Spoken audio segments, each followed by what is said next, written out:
If you're currently in the United States on a B1, B2 tourist visa and you're thinking about extending your time, do not wait last minute.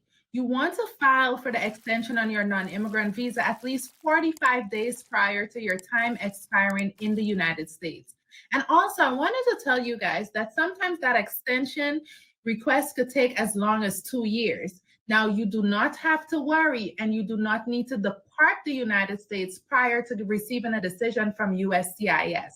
So when you're departing is when you've received either the approval or the denial. Until then, you remain in the United States, regardless of how long USCIS takes to process your request to extend your non-immigrant visa. Okay. That is interesting. Have you ever heard of anyone doing something like this before?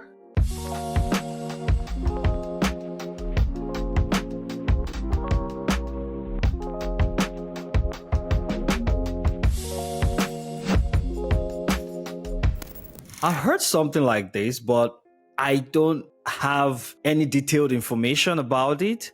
But I think it's good to know that it's out there. The only shocking information about it is the fact that you don't need to depart the US, even though the application can take up to 2 years. So, I mean, there are some gray areas that is not very clear to me, and it will be good to get clarification before ever advising anyone to take that route to extend. What I know is you need to provide valid reason for extending your stay. You know, I think I've heard stories of people extending their stay for medical reasons.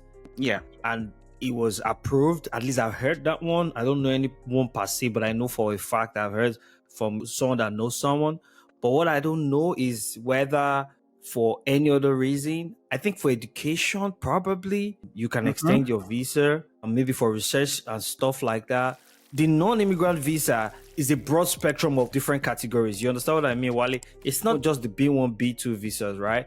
Non-immigrant visa has a spectrum.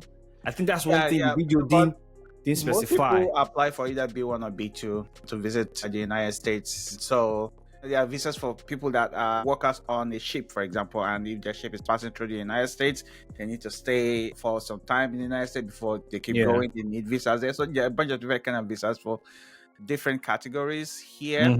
But most people, when they apply for visiting visa, they really just want to visit and just go back immediately and get whatever they need done. Especially people who are business people, people who are religious leaders, people who have also like they have like family back home, so they really need a lot of things to work very quickly for them to get back. I think in the case of an emergency, like there's definitely provisions for that, like you mentioned. And in my personal experience, I applied for that when I lived in Europe, and the first country I lived in Europe. Unfortunately, I was denied. So my case is a little bit special. I had come there on a visa that allowed me to work for like 6 months, and I was trying to get permanent residence after that. So that process was taking longer than I wanted it to take.